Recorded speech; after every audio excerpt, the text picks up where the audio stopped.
I'm delighted to be here, and this may be a little bit different for you. I am a philosopher. I'm not a biblical scholar or a theologian, but I work with primary texts, and one of the texts that I have worked with quite a bit is the Gospel of Luke. So by way of introduction, I just want to just sort of tell you a little bit about what I do before we go in so you understand the framework. What I do is source criticism. If I'm reading a piece of literature or a piece of philosophy, I try to understand what the sources were that influenced the particular writer. And that could be a philosopher who's using literature, or a literary writer using philosophy or theology to some extent.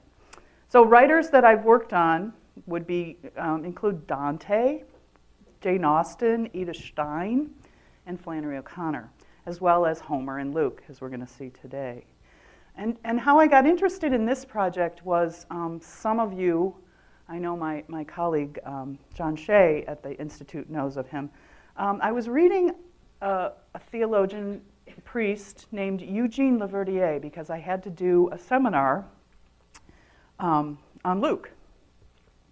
And having taught the Odyssey for many years, I began to think about the word epignosko, which is the Greek word that means recognition, because he made such a big deal out of it in the Gospel of Luke. And I recognized this word recognition as something that really played a large part in Homer's Odyssey. And so I started going back into the Greek and looking, and my hunch was correct. The word was there as well. And it had a similar meaning. So the word epignosko, recognition, has a specific meaning, and it occurs in similar moments in both texts. The return of Lord Odysseus, the return, or the post-resurrection return of Lord Jesus. So there are many more obvious connections between the two texts. So this is a deeper connection we'll get into. But the most obvious connection between the two texts is the motif of journey. And we know that Luke was born in Syria, but was raised and worked in a very Hellenistic or Greek context. So he would have been very familiar with Homer, as his audience would have been familiar with Homer. And as you know, Odysseus, you may not know, Odysseus spent 10 years in the Trojan War, and 10 years then returning from the Trojan War to get back to Ithaca. Many adventures, many stops along the way. He's promised immortality by a beautiful goddess, but he wants to get home.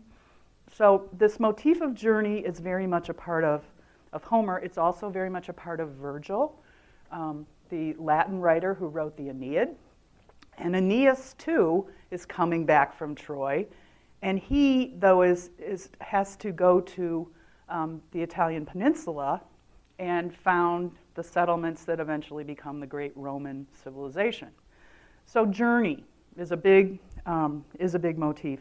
And we know in the Gospel of Luke that like these two, Jesus is moving in 10 chapters, so there are 10 years for Odysseus. It takes Luke 10 chapters to get Jesus from the beginning of his ministry to Jerusalem. And so he's embracing this journey motif deliberately, and the other thing that's interesting is that the Odyssey of Homer has 24 books, and the Gospel of Luke has 24 chapters.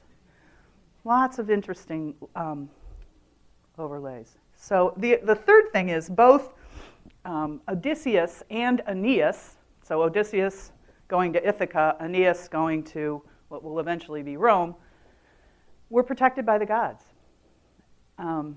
They were protected by female gods. Athena for Odysseus, and Aeneas was protected by his mother, Venus, who in Greek is Aphrodite. So they had female goddesses protecting them. And we might think of Jesus as the fulfillment of God's plan for Israel, but there is a very feminine element to the Gospel of Luke, from Mary and the women at the tomb, the women disciples. So with that said, we're going to spend the first part of this morning on the Odyssey, because there are so many recognition scenes there. There's so many ways in which Odysseus is recognized, and it culminates in the recognition by Penelope, his wife. And the great irony there is, you would think that if anybody's going to come back and be recognized after 20 years, it's going to be by his wife. But she's the last one.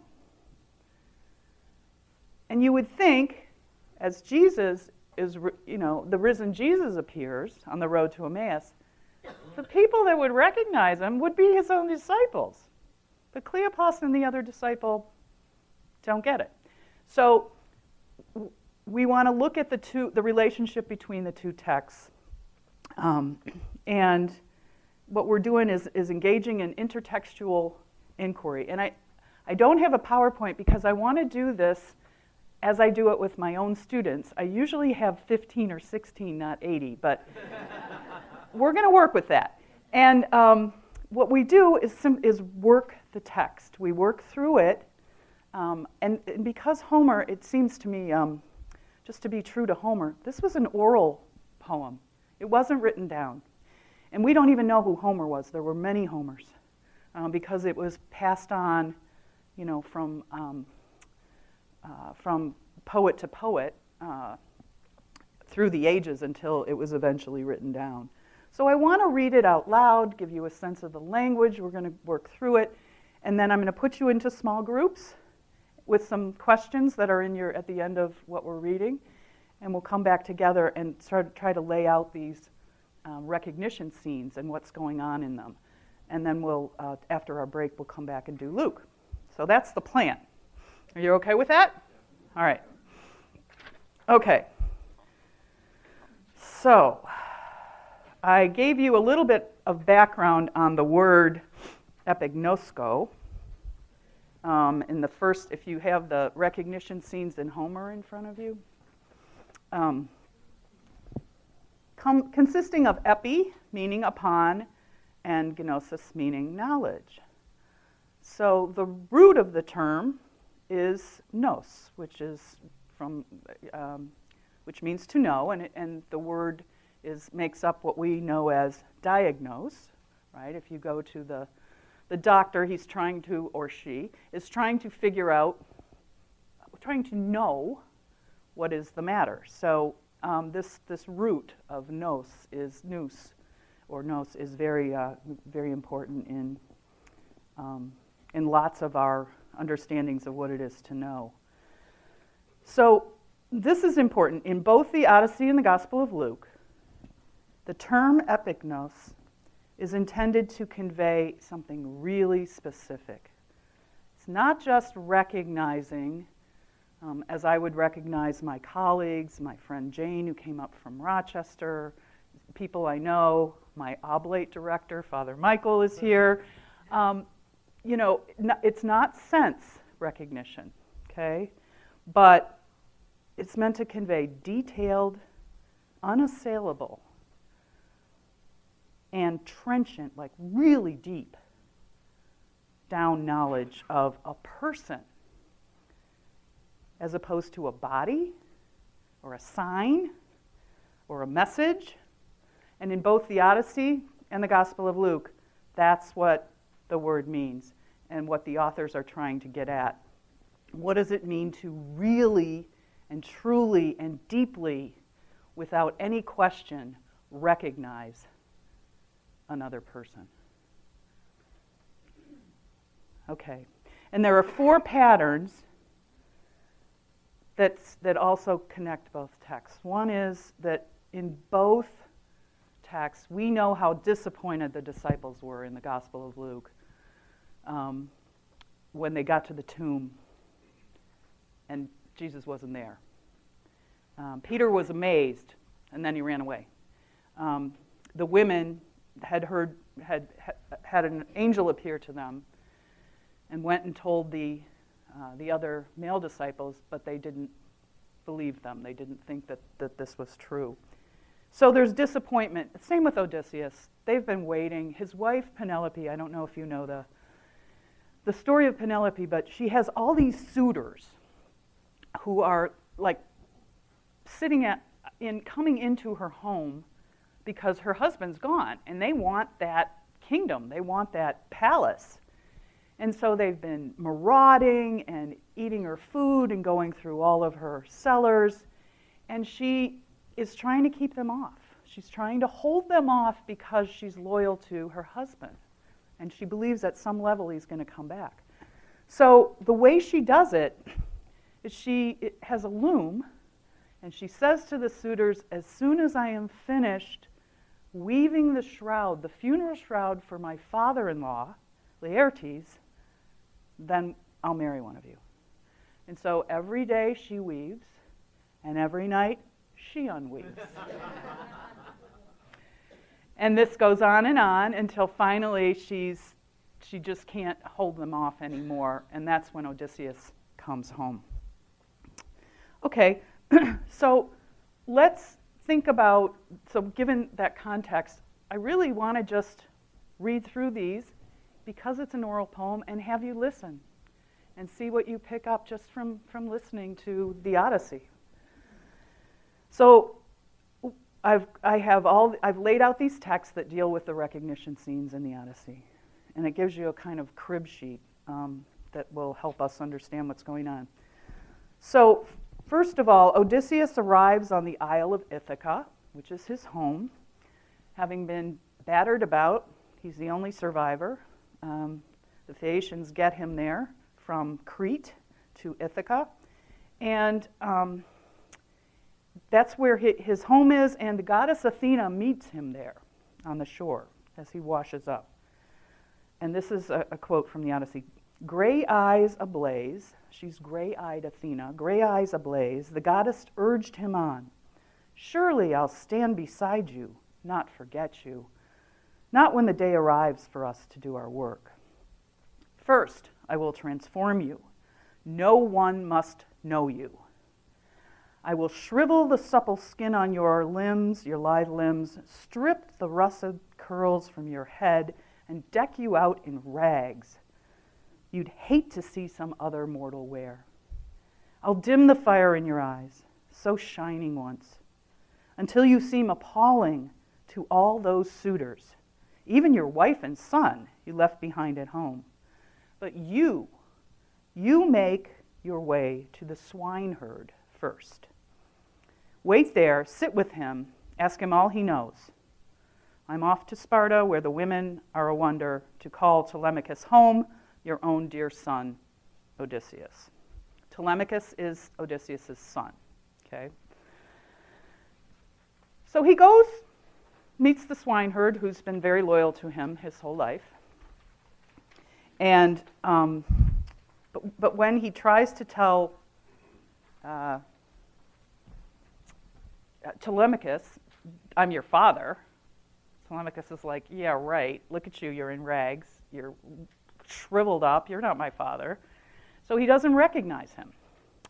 So Athena, because she's a goddess and can transform people into whatever she wants or needs to do, she transforms King Odysseus again into something that looks like a god.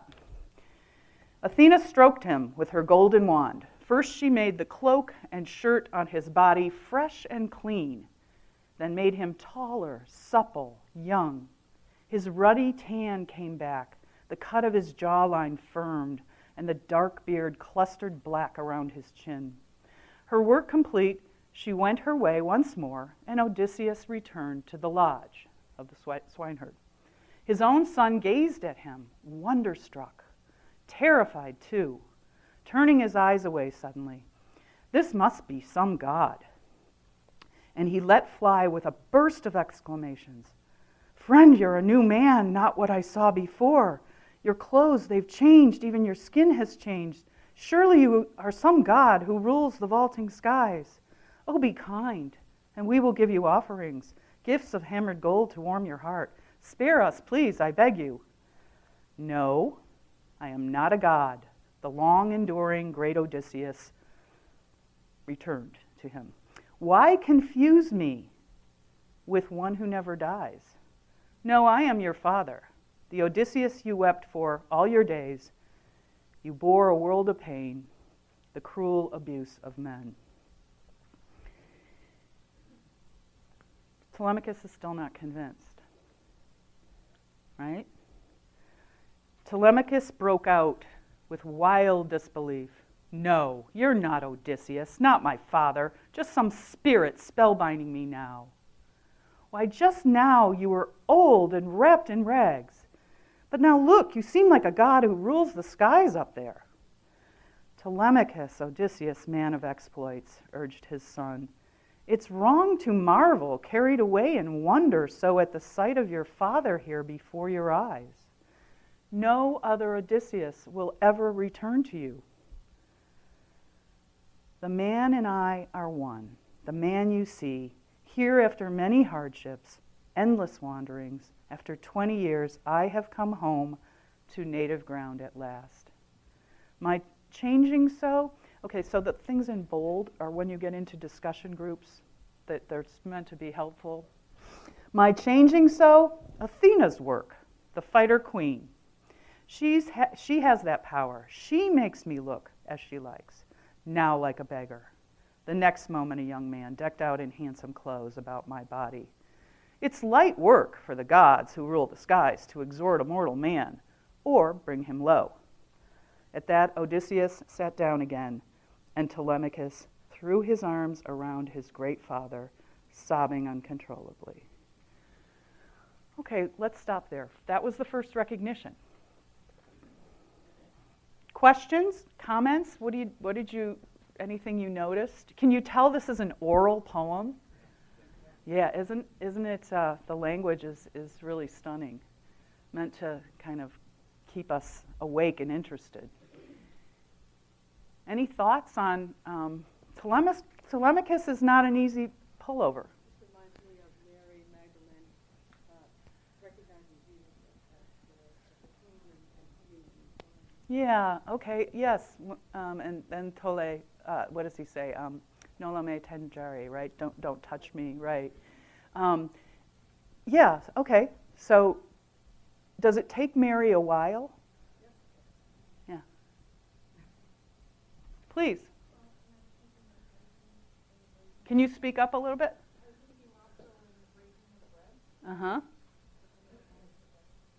It takes them a while to recognize. Oh, sure. Did you have something? No. Oh, I thought you were. Thomas the Apostle. He said Thomas the Apostle. Right. Thomas, he's not going to believe it. He wants to see the wounds, the signs. Okay, so go ahead, Father Michael. The person of Jesus also took on poverty and glory. The poverty became poor for our sake. He lowered himself, but he also was in glory, especially at the Transfiguration, and who knows what he looked like after the resurrection. Very nice point. Yeah, very nice point. So the God, the Father, is able to also provide a kind of transformation in his. It's not direct parallels, but just there's echoes. Yeah. None of these are going to be direct parallels. Right. They're all going to be very kind of imagistic, symbolic parallels. So analogies, I guess. I think another is Jesus preparing breakfast, and they don't initially recognize him. On the beach. On the beach. Thanks.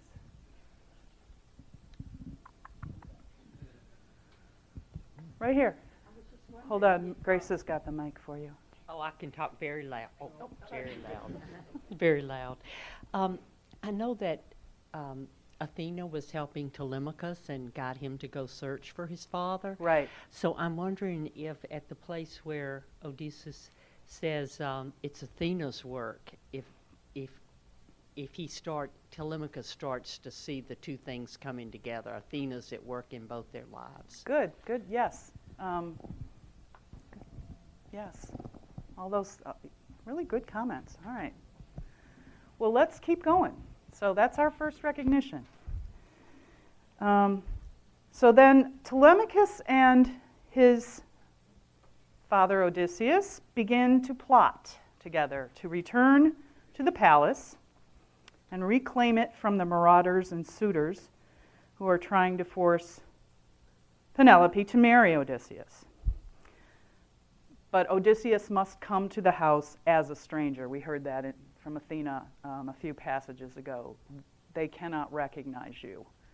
So he comes as a beggar, in rags, as a stranger, and one of the themes that will come up also is hospitality. He comes asking for hospitality, which in xenia, in the Greek, which means a bath.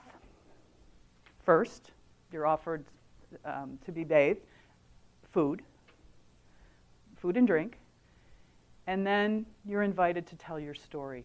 Tell us, stranger, who are you? Where have you come from? What adventures have you had? So those three components are very important. And we know in the gospel, Jesus accepted hospitality from anyone and everyone, which is what drove the Pharisees nuts. But this notion of receiving and of giving hospitality, okay?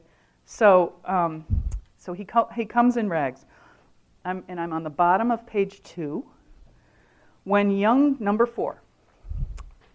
When young Dawn, with her rose-red fingers, shone once more, where is she today? Telemachus strapped his rawhide sandals to his feet, and the young prince, the son of King Odysseus, picked up the rugged spear that fit his grip, and striking out for the city, told his swineherd, this is part of the plot, I have some orders. Take this luckless stranger to town so he can beg his supper there, and whoever wants can give the man some crumbs and a cup to drink. So he knows that this is Odysseus, but nobody else can know. So he's pretending he's a luckless stranger. Then came Odysseus up to his own house, looking for all the world like an old and broken beggar, hunched on a stick, his body wrapped in shameful rags. Second recognition scene. I'll try not to cry, but this is Odysseus' dog. Now a dog that lay there lifted up his muzzle, pricked his ears. It was Argos.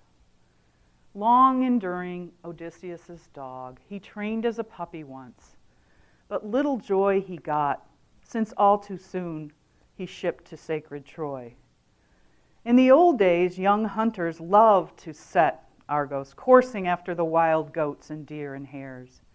But now with his master gone, he lay there, cast away on piles of dung from mules and cattle, heaps collecting out before the gates, till Odysseus' serving men could cart it off to manure the king's estates. Infested with ticks, half dead from neglect, here lay the hound, old Argos. But the moment he sensed Odysseus standing by, he thumped his tail, nuzzling low, and his ears dropped, though he had no strength to drag himself an inch toward his master. Odysseus glanced to the side and flicked away a tear. So my aunt, who was a medical missionary in Africa, when she returned, got a dog. She had many journeys herself, and she named him Argos. So, on what basis does Argos? He immediately recognizes his master. On what basis? Many of you must have animals. His voice. His voice, okay, we don't know that Odysseus, he may have been talking, but it could be voice. Smell. But both of those are what? Senses, exactly. So he's recognized on the basis of sense. So we've had this kind of startling recognition on the part of Telemachus, going from beggar to godlike to, oh yes, this is my father. Then we have a very sense-oriented, very human. When I'm Facebooking with my husband, who's down in Rochester, and my cat is around, she'll hear my voice and, you know. So, okay, so that's the second recognition, that's a very very human, kind of low and poignant.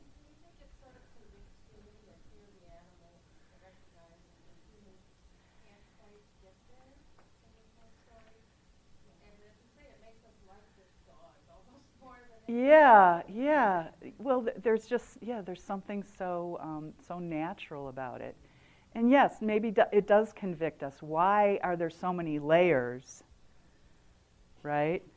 But on the other hand, Argos and Odysseus had a very special connection. So it's on the basis of sense, but it's also those senses come back to Argos because this was his master. So think about that too as we go along, that special connection that maybe is moving. One of the questions I have for you is, do you see a kind of upticking in the types of recognition as we go along? I don't know if that's the right word, but okay. Anybody else? Please. I think the thing to remember about the dog, the animal, is they are much more attuned to nature. Mm-hmm. They have better eyesight, Mm-hmm. better hearing, they have better sense of smell, all of that much better developed than us higher order creatures. Right. Good point. Okay. And it's on that basis that he recognizes Odysseus, right? All right, so let's go on to the third.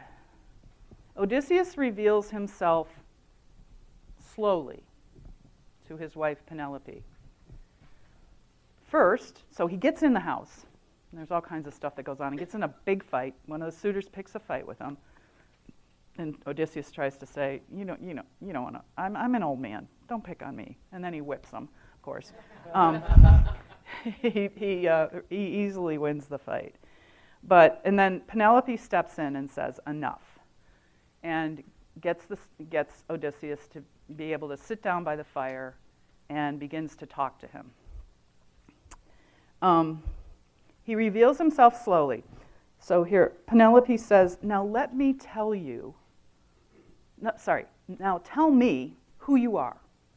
Where do you come from?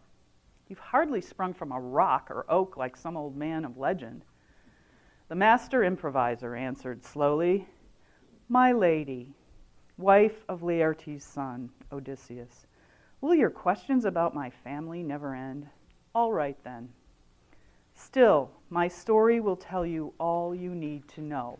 Again, I have that in bold. That will be important. The story is going to be important. His story complete, Odysseus, so we're still on page 3. His story complete, Odysseus, as stranger, assures Penelope that her husband Odysseus will return soon. And so the man is safe. This is Odysseus talking. As you can see, and he's coming home soon. He's close at hand. He won't be severed long from kin and country. No, not now. I give you my solemn binding oath. I swear by Zeus, the first, the greatest god, by Odysseus' hearth, where I have come for help. All will come to pass, I swear, exactly as I say. True, this very month, just as the old moon dies and the new moon rises into life, Odysseus will return. Okay, so we have this image of new life, right? And a promise that he will return. And this is Odysseus has been sitting there talking to Penelope, pretending that he's one of Odysseus' men who has traveled with him. to Crete, and it can assure her that Odysseus is still alive. And if you read the whole section, you know that Penelope's kind of skeptical. She's beginning to, she's picking up that this could be Odysseus, but she's holding back. She's afraid. Okay, page 4. Penelope responds by offering the stranger hospitality according to the ancient code, the offer of a bath, food, drink, and shelter. "Dear friend," the discreet Penelope replied, "never has any man so thoughtful of all the guests in my palace, come from foreign parts, been as welcome as you. So sensible, so apt is every word you say. I have just such an old woman, seasoned, wise, who carefully tended my unlucky husband, reared him, took him into her arms the day his mother bore him. Frail as the woman is, she'll wash your feet. Up with you now, my good old Eurycleia. Come and wash your master's equal in years. Odysseus must have feet and hands like his by now. Hardship can age a person overnight."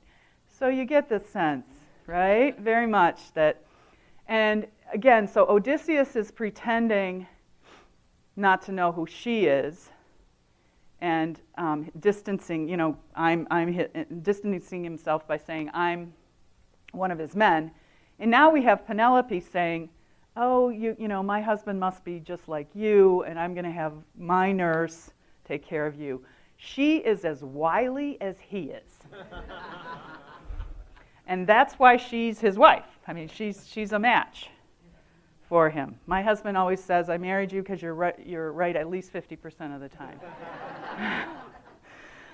Okay, so this is going to be our third recognition scene. When he's bathed by Eurycleia, who was his actual nurse, like when they had nurse, when the child was given off to a nurse to be breastfed and taken care of. Okay, so Eurycleia says, "Many a wayworn guest has landed here, but never, I swear, has one so struck my eyes. Your build, your voice, your feet, you're like Odysseus to the life." "Old woman," wily Odysseus countered, "that's what they all say who've seen us both. We bear a striking resemblance to each other, as you have had the wit to say yourself." The old woman took up a burnished basin she used for washing feet and poured in bowls of fresh cold water before she stirred in hot. Odysseus, sitting full in the firelight, suddenly swerved round to the dark, gripped by a quick misgiving. Soon as she touched him, she might spot the scar. The truth would all come out. Bending closer, she started to bathe her master. Then, in a flash, she knew the scar. That old wound made years ago by a boar's white tusk when Odysseus went to Parnassus. That scar, as the old nurse cradled his leg and her hands passed down, she felt it, knew it, suddenly let his foot fall. Down it dropped in the basin. The bronze clanged, tipping over, spilling water across the floor. Joy and torment gripped her heart. At once, tears rushed to her eyes. Voice choked in her throat. She reached for Odysseus's chin and whispered quickly, "Yes, yes, you are Odysseus. Oh, dear boy, I couldn't know you before, not till I touched the body of my king." But Odysseus, his right hand shot out, clutching the nurse's throat.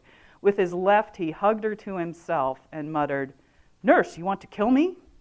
You suckled me yourself at your own breast, and now I'm home at last, after bearing 20 years of brutal hardship. Home on native ground.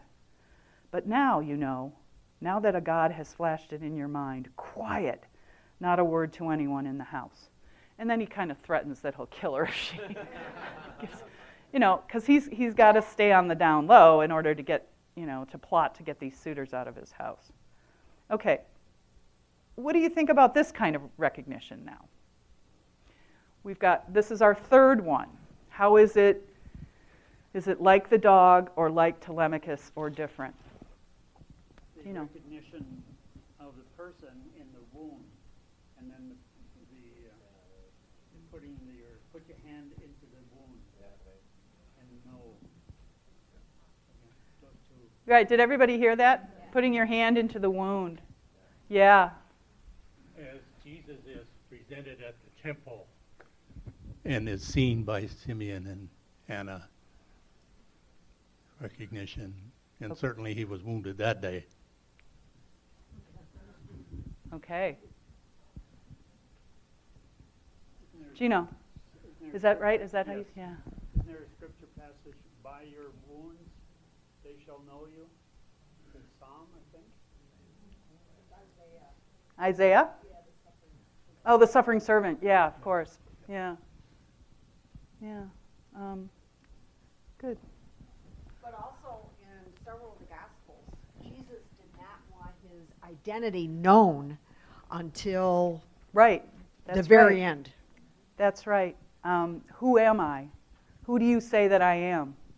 Right. And he says, tell no one. It's not time. Very good. You all are very thoughtful audience. Appreciate what you're bringing up. Okay. So that's our third. And let's see, we're on page 5 now. The fourth recognition scene. This one is dear as well. So number 10. Odysseus is getting ready to take on the suitors and confident in his loyal men so that they will be prepared to help him. But now the king's 2 men, the cowherd and the swineherd, had slipped out of the palace side by side, and great Odysseus left the house to join them. Once they were past the courtyard and the gates, he probed them deftly. Surely, cowherd, swineherd, what, shall I blurt this out or keep it to myself? No, speak out, the heart inside me says so. How far would you go to fight beside Odysseus? Say he dropped like that from a clear blue sky and a god brought him back. Would you fight for the suitors or your king? Tell me how you feel inside your hearts. And whole thing about tell me how you feel inside your hearts is again going to be important in Luke. Father Zeus, the trusty cowherd shouted, bring my prayer to pass. Let the master come. Some god guide him now. You see my power, my fighting arms in action. Come, Odysseus says, come, I'll show you something. Living proof. Know me for certain. Put your minds at rest. This scar, look, where a boar's white tusk gored me years ago, hunting on Parnassus, Autolycus' son and I. With that, pushing back his rags, he revealed the great scar. And the men gazed at it, scanned it, knew it well, broke into tears, and threw their arms around their master.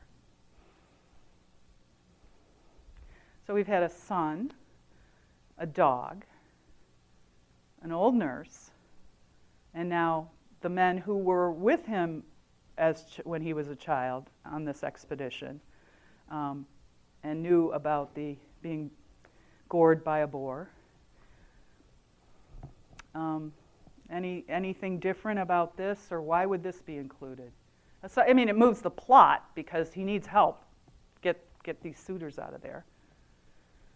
But he still had to tell, Odysseus had to tell those guys who he was. Right. They were not recognizing him. He needed living proof. They needed living proof. Again, that's going to be interesting. Pardon? Just like Thomas. Right. But there's a bit of Peter in here too, because it says, "Come, I'll." I kind of felt that Peter was saying, "Yes, I'm going to be with you," but then he left later on, and it's confusing. Yes, it's confusing for them. Yeah. Yeah. But he's also testing for loyalty. He is. He needs them. And he needs to know, are you going to be with the suitors or me? Because he's been gone for a long time. So it is a test of loyalty. It does add a new layer. Thank you, Jane. Another connection might be there are two men on the way to Emmaus. They recognized Jesus after a sign, the breaking of the bread. Right, so two men, nice. Oh, you all are just really helpful. I'm learning. It always happens with my own students. I'm always learning. So thank you for these comments. Okay, let's move on to the last recognition scene. Yes, Kay. Is it significant? I just think it's so significant, but I don't know how. That Eurycleia is an old nurse, and the swineherd and the cowherd, they're not nobles. They're just servants and slaves, and that's who he's relying on. Yeah, they're servants, but they're part of an intimate household and loyal that values loyalty, and the dog as well, right? So it does show Odysseus as beloved. Yeah. Perhaps someone else already said this, but I see Thomas here. Yeah. Did Yeah. someone say that? That's okay. Go ahead and, yeah, the doubting Thomas, he needs to put his hands in the wounds, yes. Okay, fifth recognition scene. The suitors have been slain, and that in itself is a wonderful story. Odysseus as the beggar, their suitors are all trying. Penelope says, okay, fine, I'll marry one of you, but you have to string Odysseus' bow. You have to show you're his equal. Of course, none of them can do it. And then Telemachus bends it back and is about to, and Odysseus shoots him a look and says, no, son, this is for me. So he makes some kind of a joke like, well, all of you have tried, do you mind if the old beggar takes a chance? And of course, he strings it, and then he shoots the arrow through a series of axe heads, just right through the axe head that has a, or maybe it's the bottom of the axe where it would attach, is a hole, and they're all sort of sitting there, and he shoots it through. And then the slaying begins of the suitors. So they're gone. And Odysseus is downstairs purifying the palace with cleansing fumes, the text tells us. But Penelope is still not ready to recognize him. Penelope started down from her lofty room, her heart in turmoil, torn. Should she keep her distance, probe her husband, or rush up to the man at once and kiss his head and cling to both his hands? As soon as she stepped across the stone threshold, slipping in, she took a seat at the closest wall, and radiant in the firelight, faced Odysseus now. One moment he seemed, Odysseus to the life. The next, no, he was not the man she knew. A huddled mass of rags was all she saw. Although she acknowledges his physical presence, and, quote, numbing wonder filled her heart as her eyes explored his face. He seemed Odysseus to the life. Penelope, though, will not, quote, speak to him, ask him questions, look him in the eyes, until he shares with her secret signs, known to them but hidden to the world. Okay. And he, at this point, everybody else has recognized him. The suitors know who he is before he slaughters them. But his own wife, and he's just out of patience. Strange woman, so hard. The gods of Olympus made you harder than any other woman in the world. What other wife could have a spirit so unbending, holding back from her husband home at last for her after bearing 20 years of brutal struggle? Come, nurse, make me a bed. I'll sleep alone. She has a heart of iron in her breast. She, his equal, says, strange man. Wary Penelope said, I'm not so proud, so scornful, nor am I overwhelmed by your quick change. Athena has changed him again.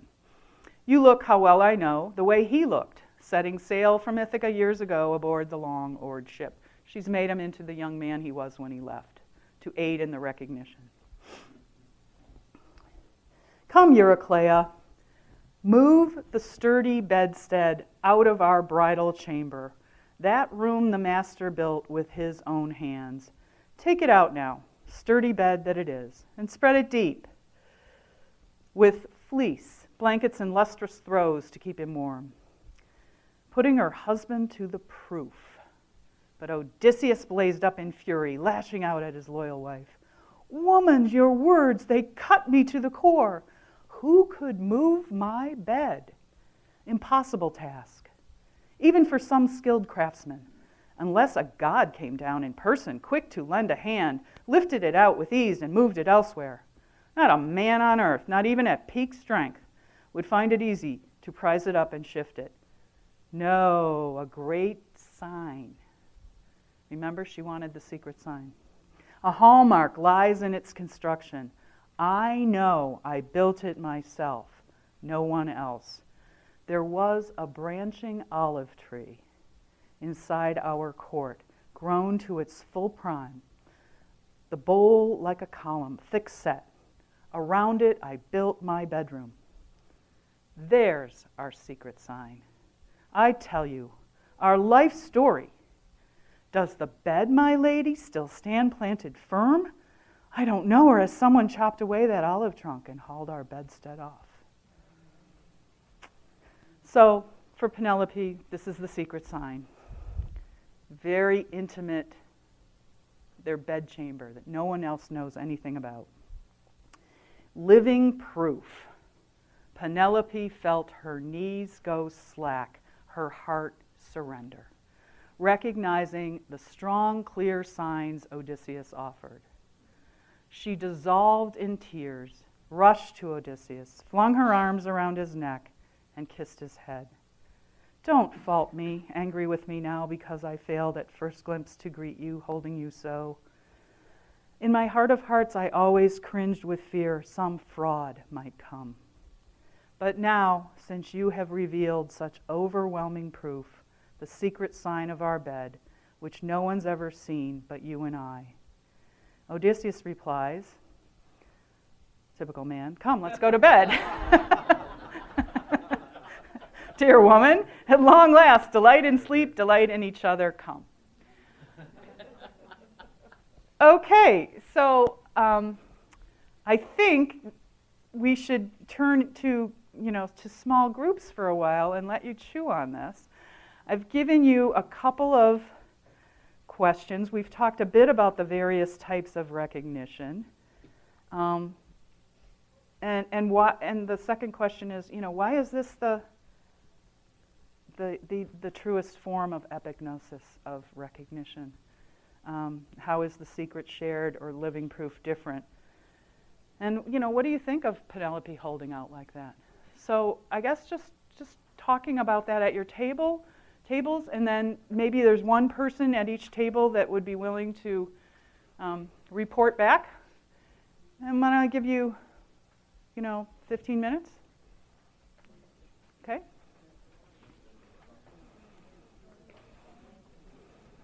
forgotten why Odysseus went on the trip in the first place. Oh, to fight in the Trojan War. Yeah, that's the Iliad. That's the first epic, is the Iliad. And that takes 10 years. That war was terrible. Do people feel ready to get back together at this point? Great. Well, hopefully we have reporters. And I may take a few notes as you're reporting back here. That's all right. So let's start here, if you don't mind. You ready? Oh, the mic? It's over here. Here, I'll grab it.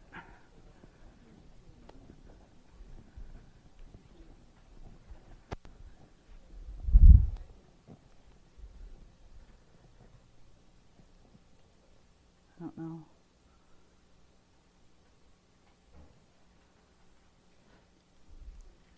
I don't know how to turn it on. No, mine is, but this one. There you go. Thank you. Okay. So we talked about the levels of recognition based on the senses. Mm-hmm. So the son recognized when he heard Athena's name. That was a form of recognition. The nurse when she heard his voice. For sight, the nurse when she saw his face. The men when they saw the scar. Smell was for the dog. Touch would be the nurse when she touched his scar.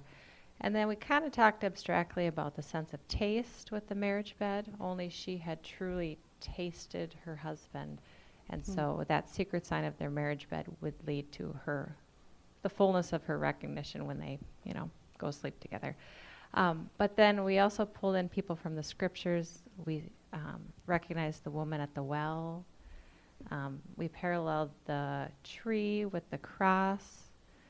How she had been dead to him and was coming back to life, reminded us kind of Jesus. Or he was dead to her, you mean? Maybe. Yes, Yeah. yep. A parallel with Abraham and the three strangers, how they weren't recognized at first either. And then this idea of the intuition of the Holy Spirit. Penelope knew all along that it was her husband, but it was that deep, intuition within her. Other things? Great. Very good. I'll pass it over here, but somebody else can take it. Thank you. Well, you really said it all. I mean, really, that was good.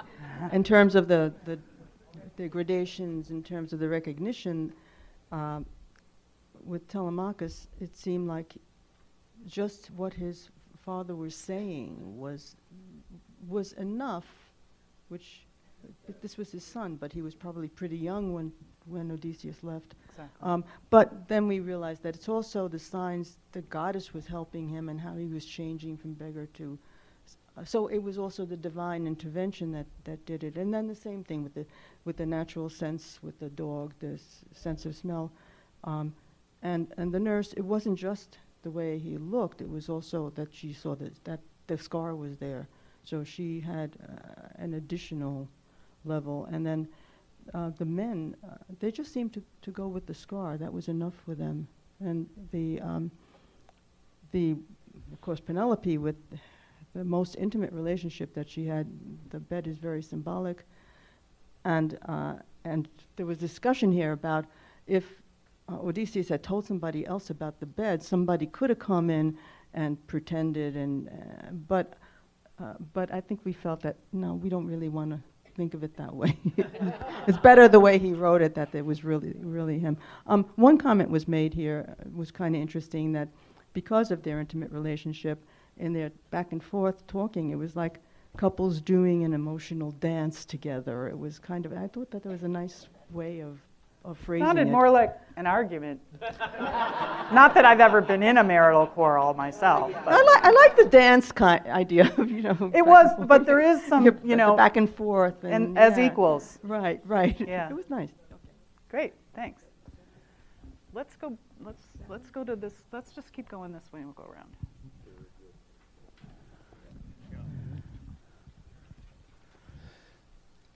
We discussed both of these questions, and I think, we even talked about the dog.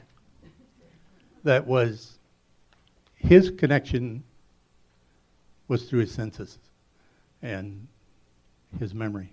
Mm-hmm. Then the maid and the swineherd, the cowherd, the scar. Oh, it really is you. Mm-hmm. Then the son, he wants to believe because he's seen, and I think it's finally his father's voice and his challenge to his son, because I think that's how fathers and sons relate. Finally convinces him. But when he gets to Penelope, I was reminded of a chaplain friend of mine who spent a tour in Iraq.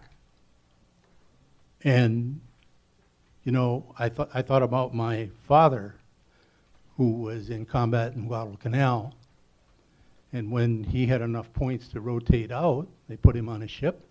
It took a couple weeks to get back to the United States, and then another 4 days by train to get home. Whereas my friend got on an airplane in Bahrain, and in 12 hours, he was being met by his family at the airport. Mm-hmm.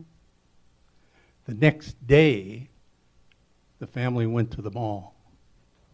He got in the car, and he drove just like he drove the Humvee in Iraq. Foot on the floor, eyes straight ahead. And finally, the screaming of the family and the wife got him to stop. She got behind the wheel. He sat on the other side.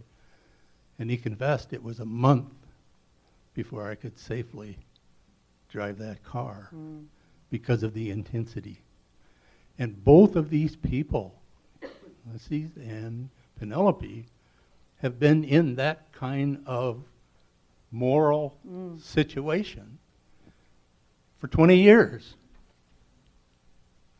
What she needs is something that doesn't touch her senses. She needs something that touches her heart. And his knowledge about that bed in that bedroom is what touched her heart and allowed her to recognize him. Thank you, Jean. Okay.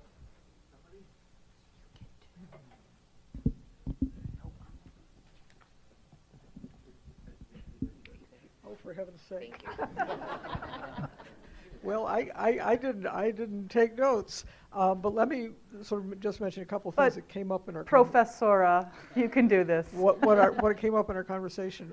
The first was one of our table participants talked about hospitality and with regard to immigrants, that the one of the striking threads throughout this story is the hospitality that is simply part of what happens when a stranger comes in. That once they are welcomed, then there's bathing and food, and that there are sort of preliminary steps there.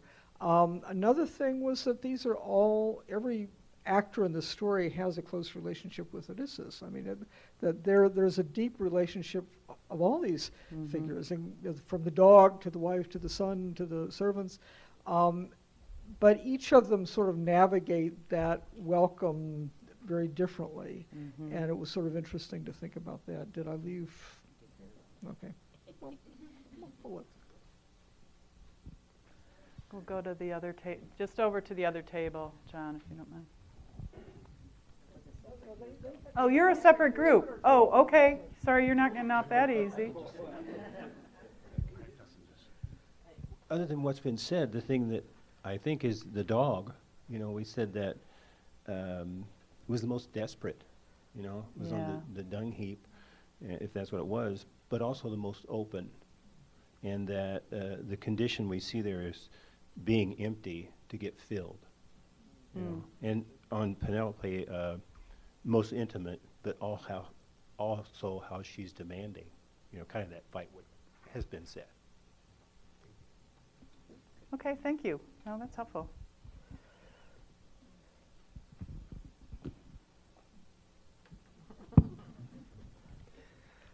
Our conversation was kind of all over the board. I mean, there are different. The theme of women seemed to be pretty strong among us. And really? Yeah, strangely enough. And it probably was helpful to us to see how the dipping into Luke and Luke is very sympathetic toward women in his gospel, and to see how some of those things matched up. At the same time, there's a son of contrast that his wife was the last one to recognize him. So there was sort of like, we were talking about woman's intuition and stuff like that. Well, she was the last one to kind of rely on her own intuition there. But so certain contradictions. From my point of view, just thinking about that theme of recognition seems to be a kind of an archetypal theme to me. It seems like we probably would be able to find many great pieces of literature that in which this theme would be played out, because it's sort of fundamentally human. And the idea that throughout our life as we mature or have different experiences, our ability to recognize value, to recognize things that are important in our life should be increasing if we're developing as human beings. So there's a kind of a theme there of human development, or human ability to grow in valuing and especially valuing other human beings in our life and recognizing their value in our life. So that's a big overarching theme. Mm-hmm. So those are just a couple of ideas. I don't know. Do you want to say anything more? I didn't really take notes here, so. Yes.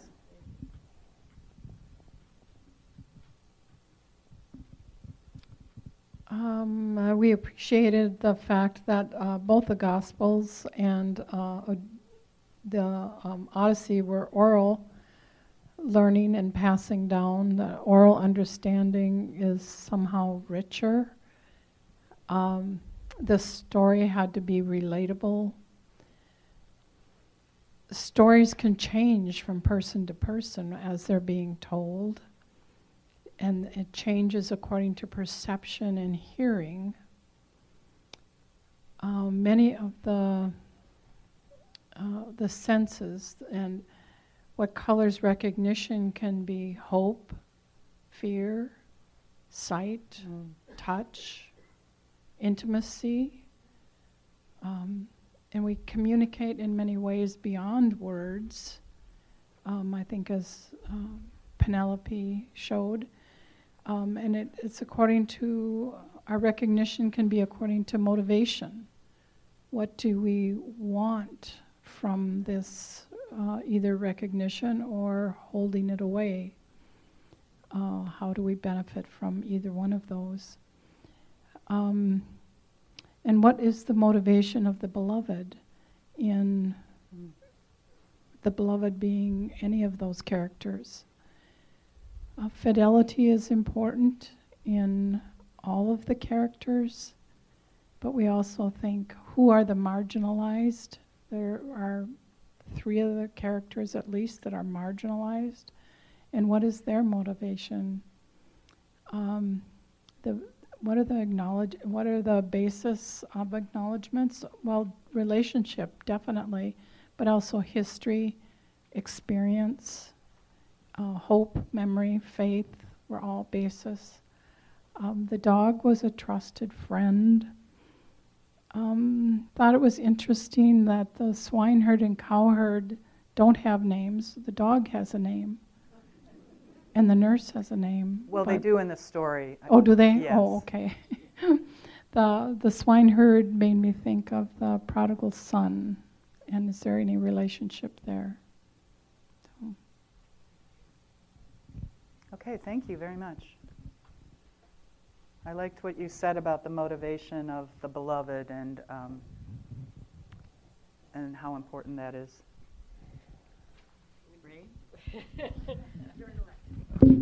Okay, Ray, be gentle on me now. Well, I didn't participate in this discussion too much. And as you and I were talking, in the scene with Penelope, the term that is used in the Greek is not epignosko, which means to know by looking at. That's its basic meaning. But it's anagignosko, which means to recognize, Right. to do it again. That's what ana means in the Greek. Right, again. And this becomes very important in Greek tragedy, because there's almost always a scene called in Aristotle's Poetics the scene of anagignosis, a recognition scene. That's completely unrelated to the point of this. But the one thing that's really important, I think, to keep in mind is that Telemachus wasn't even 1 year old when Odysseus left. He is barely, he's 20 or 21, and part of the Odyssey is about how he grows up and learns how to become like a king. He's not king yet. So And interestingly, the word, you all know the word mentor, but the name of the man that Odysseus asked to care for and bring up his son while he's gone is mentor, and that's where that comes from, the Odyssey. And perhaps somebody else might want to contribute to what was being talked about when you and I were talking. Thank you. The female end of our table kind of was more reacting to Penelope, and we were very much in defense of her taking time. A husband should want his wife not to just leap at the first person, and she had every reason to doubt and ask for proof. We were very much in her corner. But then in our own lives, we were talking about our own recognition of people from our past, and take your class reunions and how easy it was, how the tenor's always different. And if you go back 50 years, you need the name tag. There's very little of what's there, and yet you come back to recognize who these people were. But we've all had that experience. You need to look deeply into a face to see what you were looking for. Or they need to tell you a story about when you were Yes. together or when a you laugh. were young. Someone in our group just heard a laugh, Yeah. and they turned and there was their old friend. Yeah. So those are beautiful, but we've had this experience. Yes, of course. That's what makes it so human. Wait, somebody, wait, back. I would say that the story that my wife said about reunions speaks from family experience, because her mother, going down to her 20th college reunion at the Mayflower Hotel in Washington, D.C., asked at the desk which room the Trinity College class of whatever it was, and she went down, looked in, and came back, and she said, "I'm sorry, it's not in there. That room is filled with older women."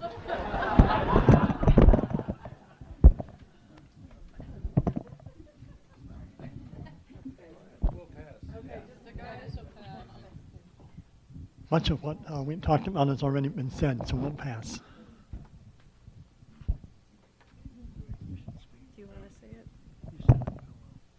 I'm going to say what Dwayne said because he doesn't want to say it. We had many similar conversations, but I thought Dwayne really summed up a lot about the different levels of recognition when he said the earlier ones, the sun, the dog, were senses, hearing, sight, smell, etc. But once you start talking about the swineherd, and that you start talking about camaraderie and time spent together, and that finally when it's his wife, it's about intimacy. And I thought that was really summed well. And that was Dwayne, not me. Yeah, thank you. That's a very nice point. One of the things that we talked about was the fact that it seems like the recognitions that first happened were Odysseus-centered. His scar, his appearance, his voice, his just the things about him. Whereas with Penelope, it was not just Odysseus-centered, it was other-centered and other into something else, in one case being the bed, of course, but then also what we had talked about was the shared history. It was about Penelope as well, and the recognition came in with that wider interaction or relationship. The other thing that was very important was, of course, Odysseus revealing himself as the father, and to say, "I am your father." The relationship with Luke has not gone unnoticed, if you're Star Wars fans. Right. Nice, thank you. I like this sort of, I had asked everybody to sort of designate a speaker, and then the microphone comes and everybody's like, "You do it." Well, one of the things that maybe we can add to the discussion is that the only person who really challenged Odysseus was Penelope. She said, "What can you tell me? We're going to move the bed." Yeah. Isn't that sort of like baiting him to tell her about the bait, about the bed, sign, the right? secret sign. Yes. All the other ones were a recognition directly, the dog directly, the swineherd, et cetera, But in that case, she challenged him to show me why you think you are Odysseus. I see my partner wants to say something. Well, there was one, I haven't heard anybody else pick up on this, but to me, if Odysseus, I guess this is me, no one argued with me on this point, that if he needed to return to Ithaca to be the king, he needed to be profoundly and elementally recognized, authentically. And so this seems to be what's happening here. Nice. So you mean in the time with Penelope, he really... Well, yes, or Jesus just needs the same recognition, the same profound elemental recognition. Yep. And a more recent author also is Ursula Le Guin in The Power of Naming, the true name, for example. That's another connection there. You have to have the true name, and you pointed that out in your discussion. Yeah. Something about you have to tell me how you feel in your heart, the true understanding. Okay, Jane. Okay, yep. This is my friend Jane Callahan, who came all the way up from Rochester. Well, there may be people here from farther away. I don't know. But it was quite a drive because I didn't want to go near the cities where another leader was appearing. We had a wonderful comment from Jan over here that Richard Rohr in his recent book talks about the perfect love of a dog named Venus, which is such a nice parallel here. And then we talked about this exhortation of Christ to us to try to approximate perfect love. And so the idea of the dog being the one that demonstrates perfect love, and we all fall short when we try to do this, and so do the humans in this story and in the story in Luke. And someone else, I think it was Wendy, said, yeah, the disciples never quite get it, do they? Which I thought was an interesting comment. Thank you, Wendy. And then Penelope, coming back to your point. If you think of Oedipus Rex and the marrying of Jocasta makes you the king, this is a matrilineal situation here. And, you know, as an attorney, I'm thinking about estate and all this. She had to be more careful than anyone else to declare loyalty to this person, because she was, in fact, putting him at the head of the state. And so there's a lot of power here, and there's, she says, I'm afraid of a fraud. I'm afraid of all this time going by. So this transfer of power, so for her, the recognition of her heart had to wait for the recognition of her head. And that's sort of where our conversation went. Very nice. I like that. Okay. So after a little break and refreshment, we're going to return to talk about the Luke side of this. And I've learned a lot from you. There's nothing like doing this with undergraduates, only a couple times, the Luke and you know, for some of the very fundamentalist students that I teach, it's pretty challenging to think that there might have been any influence on Scripture other than, yeah. So, but you know, it's a chance for education, and I had a young woman who was just having an extremely difficult time, and she came back 2 years later, and how she had opened up and changed because of her you know, it's the glory of education. Because of her education was really astonishing, but she gave me a really hard time about this. So, but to you know, to hear from adults who've had, as many of you have said, that lived experience. And then you come back, and people were saying, you know, you read this in high school or early college. You know, and I always say, you know, what we're doing in college in the first 4 years is exposure, right? I mean, to really get at this, you need to come back to it again and again. And undergraduate life is, I remember the first group of students I had at Pepperdine, which this is my 8th year there. I was at St. Mary's in Winona for 21 years. So I put on the board, I said to them, okay, let's recall together all of the texts we've read. And we started noting them on the board. And we got to the end, and I had one lovely young woman. I really appreciate the student athletes who take great books, because it's intense reading, and they have an intense schedule. She was a swimmer. And she just got this tear, and she said, I hardly remember any of it. And I said, I know, we're all going too fast through life. But okay, so we're gonna turn to Luke, and I want to do the same thing. I think it's been working well to hear the text, and then there are more questions at the end. So I want to make sure we go till what time do we? Okay, so I think we'll have enough time. This is the shorter section. So this is Luke 24. We're going to start with a walk to Emmaus. But we can, let's just look at on page 9, number 11, after Mary Magdalene, Johanna, and Mary, the mother of James, who told them what they'd heard from the angels. But these words seemed to them an idle tale, and they did not believe them.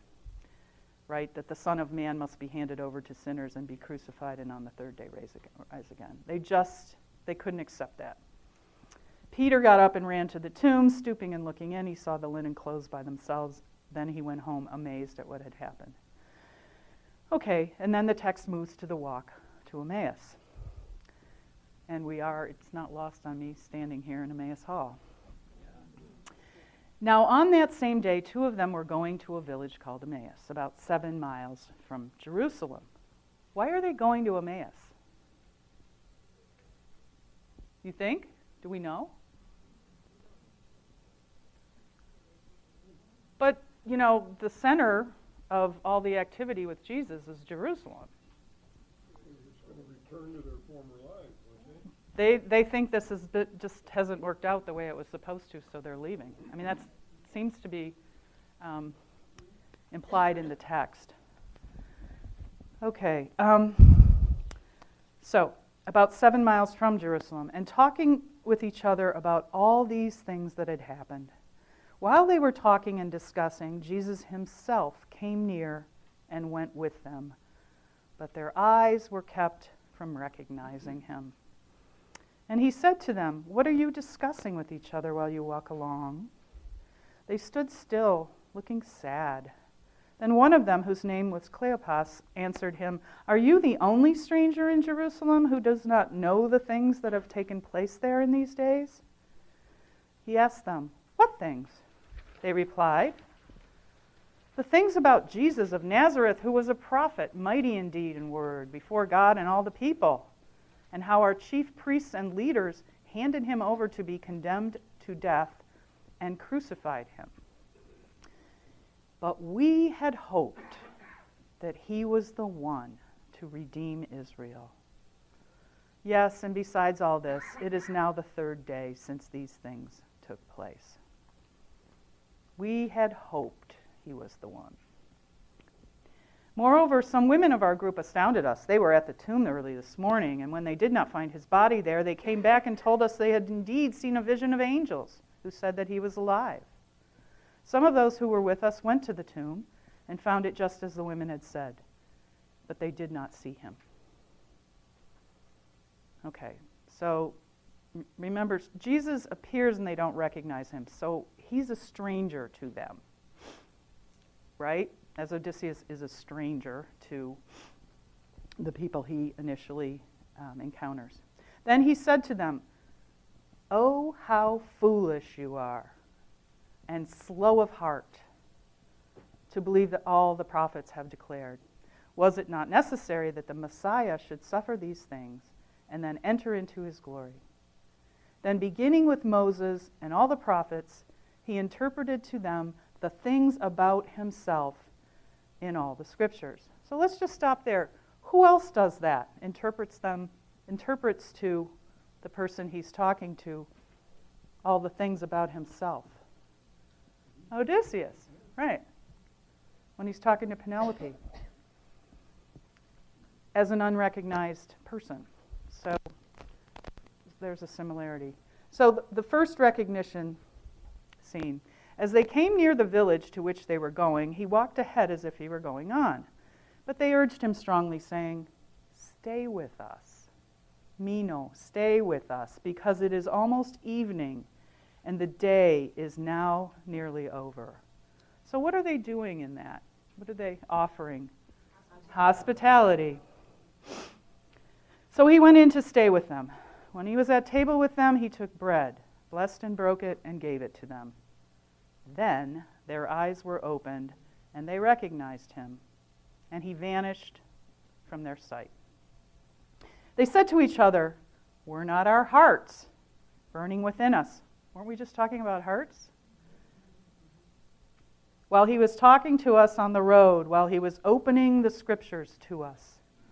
That same hour they got up and returned to Jerusalem, and they found the 11 and their companions gathered together. They were saying, "The Lord has risen indeed, and he has appeared to Simon." Then they told what had happened on the road and how he had been made known to them in the breaking of the bread. What are you thinking at this point? What's resonating with you between the two texts so far? I mean, I talked about the heart. Penelope talks about her heart several times. Their hearts are burning. They're recognized. Yeah, the word. Right. It's referring to a common experience, the breaking of the bread, I think, just before this tragic event is happening. What is the breaking of the bread? What's it called? I mean, what do we call it? It's Eucharist, right? So one of the things I think Luke's trying to do is get them to recognize the relationship between Eucharist and the cross, and the death and resurrection. There's a connection there. Somebody was talking about the apostles not getting it, and that happens, here quite a bit. Sir. Absolutely. That's the shared secret. They know Jesus because that he offered them Eucharist. He offered them the breaking of the bread, and this will be my flesh and blood, and so forth. So that's the shared secret. Otherwise, he's just a guy walking along. He could be any rabbi, talking about the scriptures. Ray. There's an interesting point here that I've never seen explicated very deeply, which is in verse 34, when they, meaning the apostles, is saying, "The Lord is risen indeed, and he has appeared to Simon." Right. We have not seen, before this scene or after this scene, him appearing to Peter. So that's an apparition that we don't really have much information about. Okay, appearing to Simon Peter. Yeah, no, we don't. Right, Simon here, yes.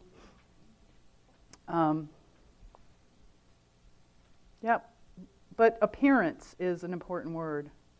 What is it? And we'll get into that later. What is it for Jesus to appear after the resurrection? Sure.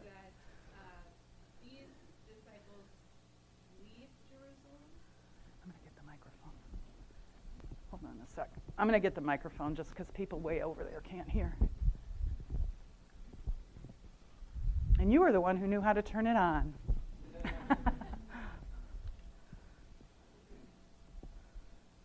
Great. It's interesting to me that these disciples are the ones that leave Jerusalem, and we hear both from the women at the tomb that they didn't recognize it even when the angels said, "Hey, you need to recognize that he's already told you this was going to happen." Then they remember what Jesus has said. Then you've got these disciples who left Jerusalem, and yet Jesus appears to them. And so then they go back to say, "Hey, guys, this happened to us on the road," even though we are probably what we would now call doubting Thomases, because we Right. left. And then they name drop, the disciples that are in Jerusalem name drop Simon to say, "Hey, yeah, he appeared here too." It's just interesting to me that each time they tell the story a little bit differently. Yeah. And yeah, they're sharing a secret over bread, as well as sharing the stories that have been told over and over again. And sharing the fact that, oh yeah, somebody in our group got it too. the sense of putting the two together, Eucharist and crucifixion, is happening in the community. But it takes some doing. Thank you. Okay. I was just thinking about, as hearers of these stories, that it's so fun to know we know who they are. And so, I mean, we get sort of the tension or excitement about listening because we know who Odysseus is and we know who Jesus is in these stories. And so, but trying to watch for these other people to see. Yeah, so taking a step back and thinking, what must it have been like for them exactly? I mean, we might want to say, how dumb were they? But on the other hand, if Jesus appeared to us right now, would we see it? John? So I'm not all that familiar with Homer and that whole character about the stories that we've learned more about today. Which is why we went through it together, well, so we'd and all I be appreciate on the same that. page. Yeah. But I've always had this wonder about why people didn't recognize Jesus in the gospel in the first part. And then I see the Homer part, and that the main character in that was not always recognizable from his personal appearance.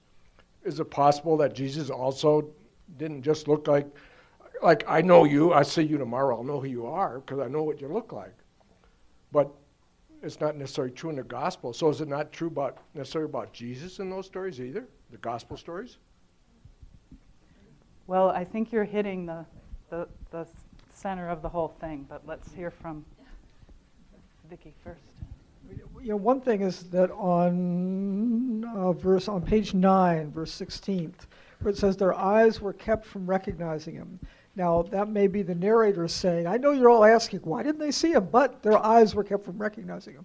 But that shows that the storyteller, at the very least, is trying to, set the stage for what's about to happen. It's not about the eyes, in other words, right? It's not about the eyes. It's not about the senses, and we're prepared for that from the Odyssey. But John, think about it. If Jesus knew he was just going to get his earthly life back, would it have been the same sacrifice? So it's, many scholars believe that when he was after the resurrection, when he returned, he did not return into the same space-time continuum he was in the past. And that's the great mystery, which, even when he talks about, he eats and he has them touch his scar, are we meant to take that as an analogy, as real but not real? I mean, I think Luke is trying to keep it mysterious because the whole problem was the disciples went looking for a body and there wasn't a body there. So the presence of Jesus after the resurrection was not a body, was not the body that they had known before.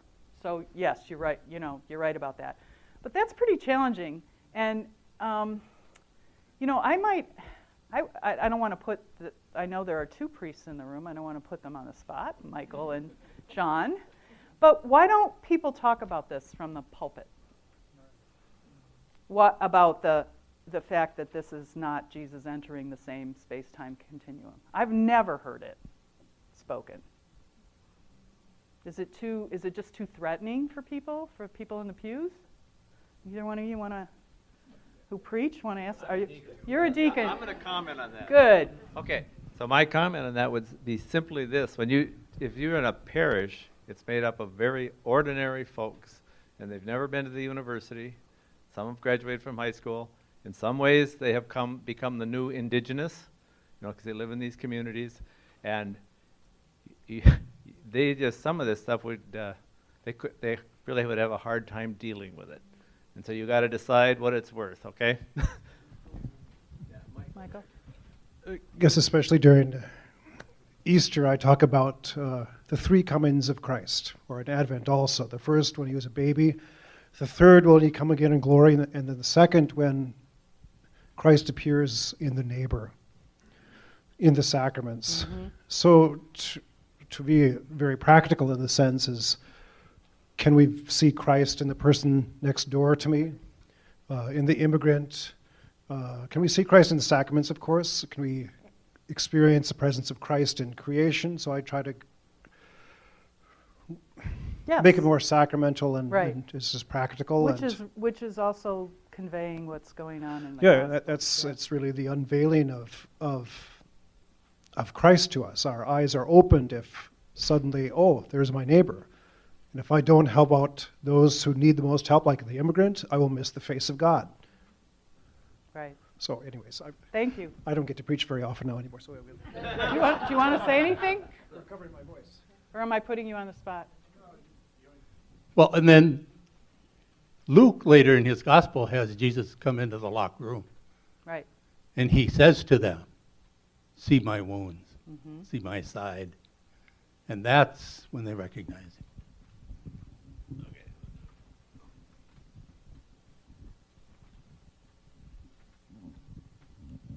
I'm not really any kind of great scripture scholar. What that says to me is that the resurrected body is different than the body who went to the tomb. Mm-hmm. And what that is or how that looks, I don't know. Right. But I do believe, yes. That's what I believe. I believe, yes, it's a resurrected body. It is and it isn't, but it is. Exactly. We solved it. The great theological mystery, right? Okay. It is and isn't what it is. All right. Oh, okay.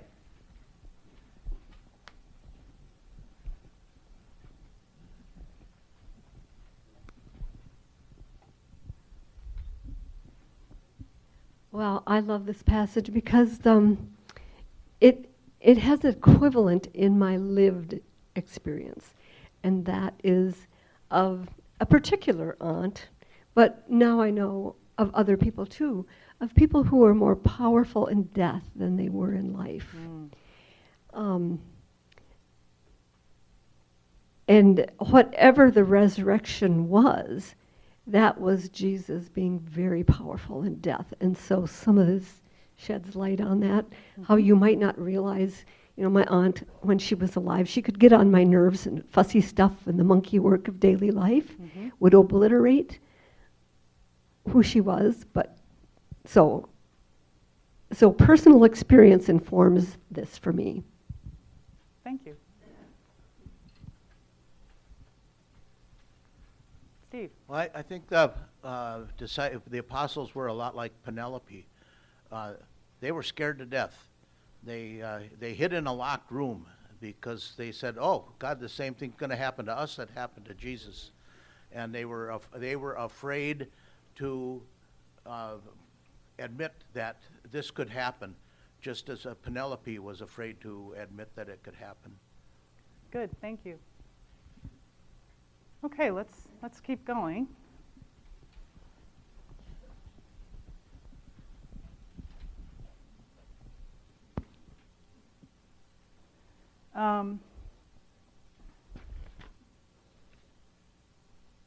So the second recognition scene. While they were talking about this, Jesus himself stood among them and said to them, "Peace be with you." When we say peace, what are we doing in liturgy when we say peace be with you? And with your spirit, we would say in Catholic Mass. But what is that a sign of when we do that? You turn to your neighbor. Well, it's hospitality, recognition, coming together as people in community, becoming bound in Christ. Sorry. It's a greeting, but it's a greeting of bringing us together. That's an invitation. So they were startled and terrified and thought that they were seeing a ghost. He said to them, "Why are you frightened? And why do doubts arise in your hearts? Look at my hands and my feet. See that it is I myself. Touch me and see, for a ghost does not have flesh and bones, as you see that I have. So here, when we were talking about that, it is and it isn't. What was your expression? What was it? It is? It is and it isn't, but it is. I mean, I think we see that here, right? And when he had said this, he showed them his hands and his feet. While in their joy they were disbelieving and still wondering.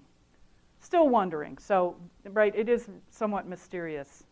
Is this an analogy? Is Luke using an analogy to say, yes, he showed them, but it's not like me putting my hands out?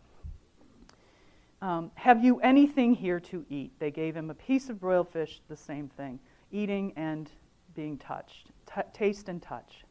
And he took it and ate it in their presence. Then he said to them, these are my words that I spoke to you while I was still with you, that everything written about me in the law of Moses, the prophets, and the Psalms must be fulfilled. Then he opened their minds to understand the Scriptures. And he said to them, thus it is written that the Messiah is to suffer and to rise from the dead on the third day, and that repentance and forgiveness of sins is to be proclaimed in his name to all nations, beginning from Jerusalem. You are witnesses of these things. And see, I am sending upon you what my Father promised. So stay here in the city until you have been clothed with power from on high. Then he led them out as far as Bethany, and lifting up his hands, he blessed them. While he was blessing them, he withdrew from them and was carried up to heaven. And they worshipped him and returned to Jerusalem with great joy, and they were continually in the temple blessing God. Okay, before we do the small group thing again, I have 4 questions. I want to give you time. Patterns that you discern. The first question, this is on page 12, the patterns that you see overlapping. Where does, and I think we've already talked about this, where does epignosko occur in the breaking of the bread? And then how is we knew him in the breaking of the bread similar to Penelope's recognition of Odysseus? And then you might wish to discuss, as we've heard one, your own experiences of recognizing the risen Christ and how the juxtaposition of these 2 texts might be a source of confusion, alarm, or enrichment in your own faith life. And I want to respond to Deacon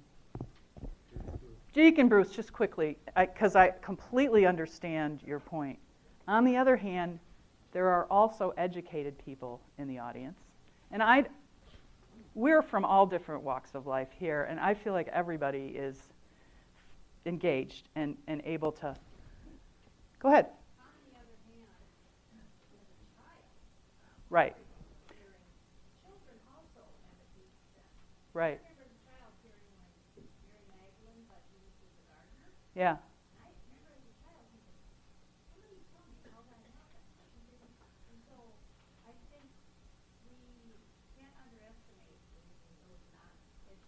Right, right. And so what I'm saying is maybe not from the pulpit, maybe that's not the place, but I mean we're all in the midst of a church that's struggling right now, to say the least. And so is there a way that more of this kind of discussion can be offered in our own parishes or as a way of reaching out? So I had to discover this on my own, and this is one of the most powerful moments in my faith journey. Was not the Odyssey part, just the Luke part. Just learning what it just turned things around for me and took me to such a richer level than I had been at before. If Luke were here to teach a course in Scripture, do you think he'd be arguing for the literal interpretation of the Scriptures? No. What do you think he would? No way. No way. A long time ago in another land, I preached about that, and I got called into the hierarchy's office. Oh, I should give you this. Sorry, people can't hear. Yeah. We got to hear this story. A long time ago in another land, I preached about the symbolic representation of the resurrection, not the literal and I got called into the local hierarchy's office, questioning me if I denied the resurrection of the body of Jesus.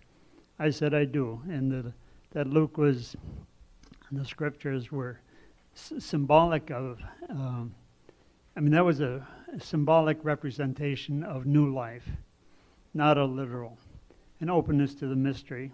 Mm-hmm. And he said, well, what about the literal rolling back of the stone? That has to be a literal interpretation. So, needless to say, I did not retract my position. Good. And what denomination are you? What denomination? Yes. Several, but I'm Catholic. You are. Are you a but priest? I used to be. Okay. So I believe a lot more in mystery than I believe in fundamentalism. Okay. Well, thank you. That's interesting. Okay, I'm going to let Laura go before Ray. The two domers over here. I never know what's going to happen. Well, I think you raise a great point about why we don't talk about this, and I think it goes back to two things. I think we fundamentally as humans have a fear of death and talking about death and what happens after.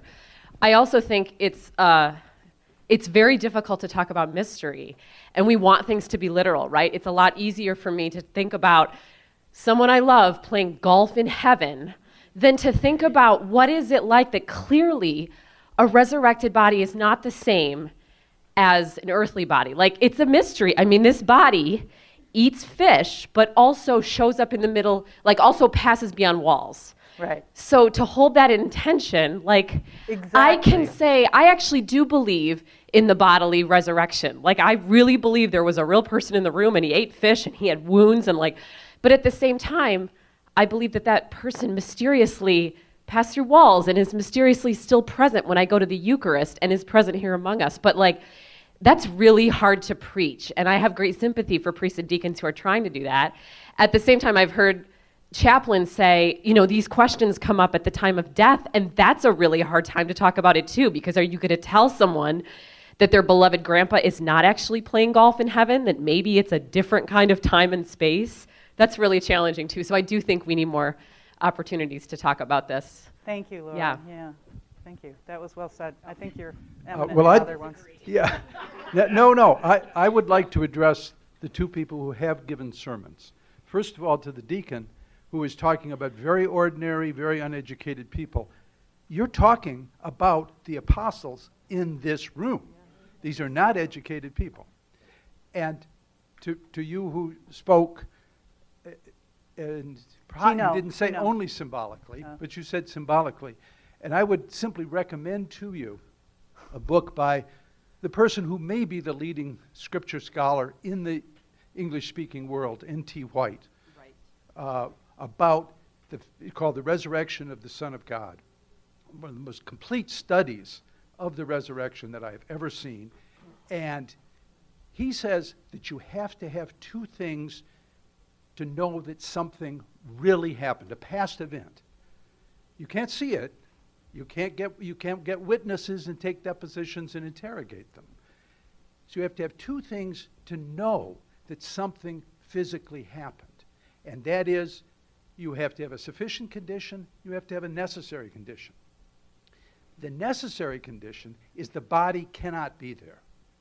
The body, if that's all you have, the body isn't there, then the explanation of the Pharisees, they broke in and stole the body, and now they're claiming he's risen. That's not sufficient. But you have to, it's necessary, but you need a sufficient condition that he, in fact, appeared to a lot of people, not a little small group, because we have three other narratives, each of which gives us completely different narratives, different women going, it's always the women, but it's different women, and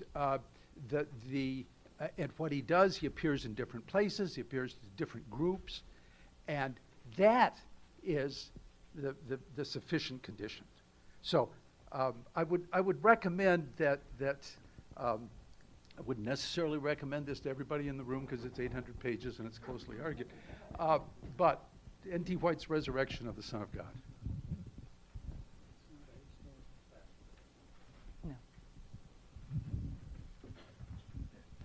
Can Can I say one comment to close? Please. Yeah, so I have my own group of friends too, okay? So, but when we do these things, we have an audience, and then we have our own personal groups of friends that we hang around with, Right. like these, you know? Yes. So you at different times you approach it with different kinds of openness. Yeah, I didn't mean to. I mean, I completely understand, but I wanted to bring it up. And now you see the difference between a Notre Dame education and a Jesuit education. I just want to point that. Okay. I'm going to let you talk about this for a while because we do want to end at 11:45. So why don't you talk in your small groups and whatever. Maybe you don't want to do all of the questions, but just decide which ones you want to do. And we can then have maybe 10 minutes. Take 10 minutes and we'll have 10 minutes of discussion. I think I'm going to pull us back together so that we can end on time. So if everybody can... well, Grace, I think they become rambunctious, as you said they would.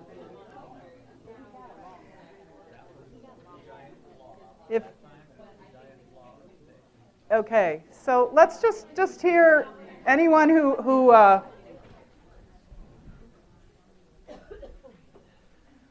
feels like they might want to talk. There's one.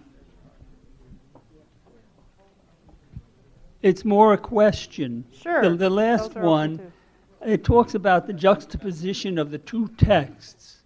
It's clear how looking at this can cause confusion and alarm in people who begin to say, well, is this to suggest the story in Luke is just a story? Mm-hmm. So in somebody who is sort of fundamentalist oriented, or at least somewhat in that direction, there is that question. But the part that's hard to answer is, how does hearing about Odysseus and comparing it with Luke enrich my faith life? And that's part of the question there. And it's very hard to answer apart from saying the story of the heroes is very important in terms of the story of Christianity. But beyond that, I don't have an answer, and I don't think I've noticed anybody at my table coming up with an answer. And I just wanted to pose the question. So, as a philosopher, would be absolutely delighted if we ended on a question and not an answer.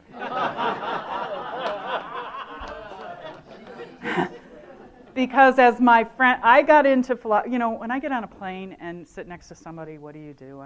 I'm a professor. What area? Philosophy.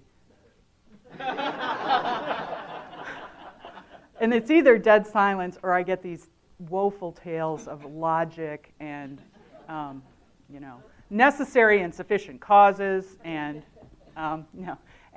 just that often their philosophy training was very dry. I fell in love with philosophy because of Socrates. And Socrates said the unexamined life is not worth living for a human being. So if it causes us to examine our lives, that's wonderful. That was very well said. Thank you. Okay, Grace is coming.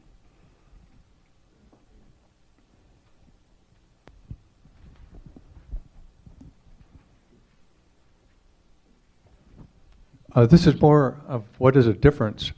It seemed in Luke, it's very important to Luke to make sure that there is a body. Put my finger into the wounds, put my hand into the side, eat this bread. Or is he What? trying?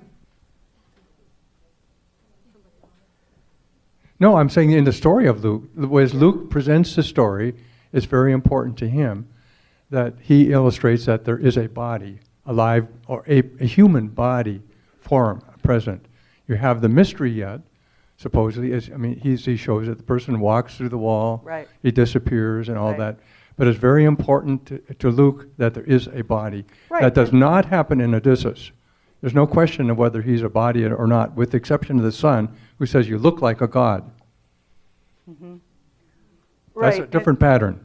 And for us, I think going back to what Father Michael said about can you see Christ in the person next to you. Right, right. No, I'm not trying to talk theology. I'm just talking about what we read. In one case, Luke is seeming to want to make sure in his story that there is a bodily presence. Right. In the story of Odysseus, there's no question about that. He is a human, and only appears because Athena changes him to look like a god. That's a difference in the story. Right. I'm not trying to make a theological statement. That's fine. Thank you. Good point.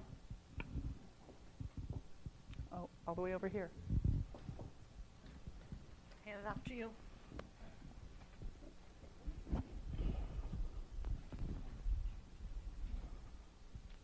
We talked about that the word faith had not been said yet this morning, and so somehow that spoke to us. And then we connected it with, "We're not our hearts burning within us." And then I said, too, how often I say, "Lord, I believe, help my unbelief."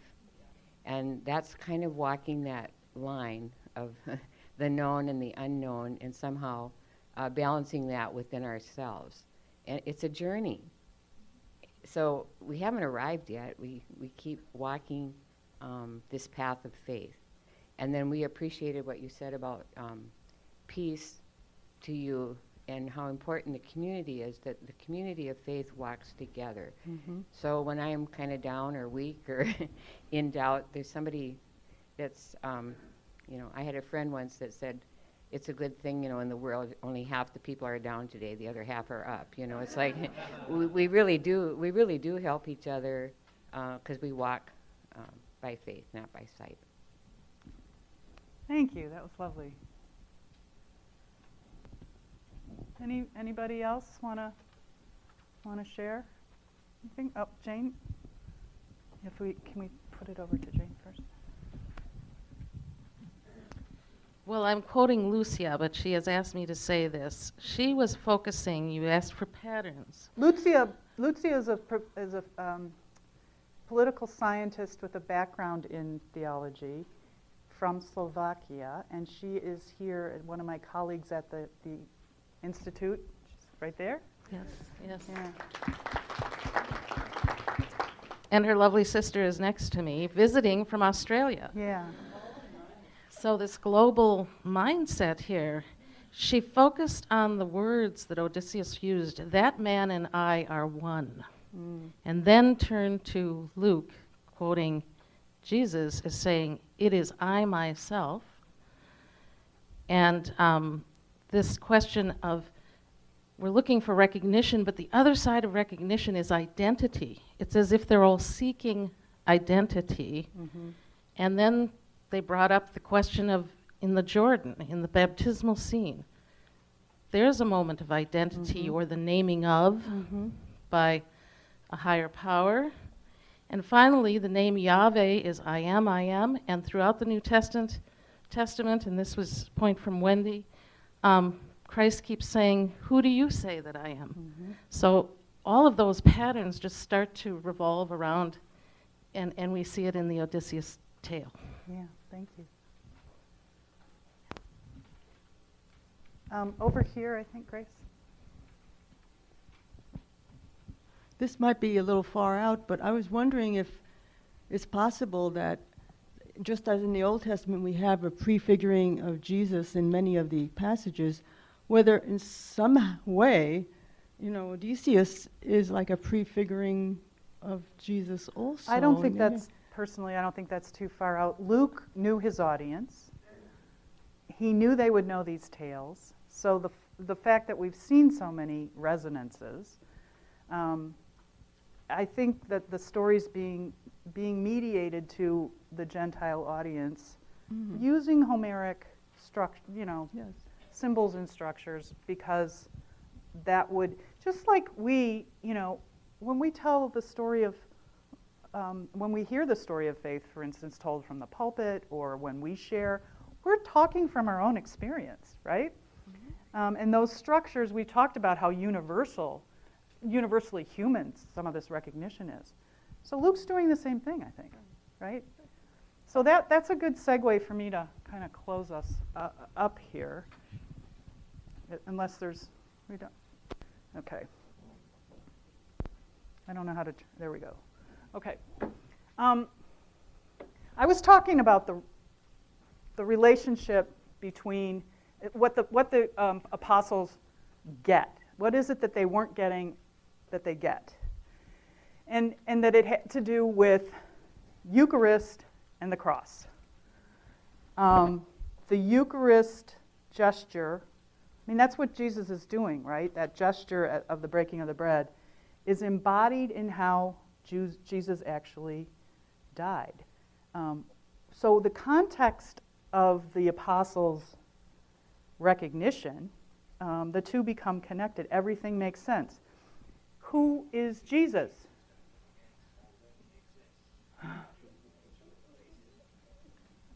It's okay. It's all right. It's just like being in an undergraduate classroom. No problem.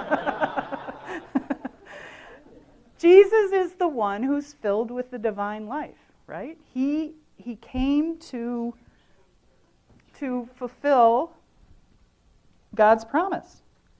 And he nourishes us with that life through the Eucharist and through his death and resurrection. So the gesture of the breaking of the bread, oh yeah, that's why he had to die, so that he could nourish us in spirit as food nourishes us in the body. And think about it. He forgives those who crucify him. He offers salvation to one of the thieves who are hanging beside him. And as he dies, he hands his spirit over to God. So he's not a ghost, right? Jesus says that very clearly. I'm not a ghost. This isn't a resuscitation of a body that was already there. He doesn't return to the same time-space continuum, and yet he's very much alive.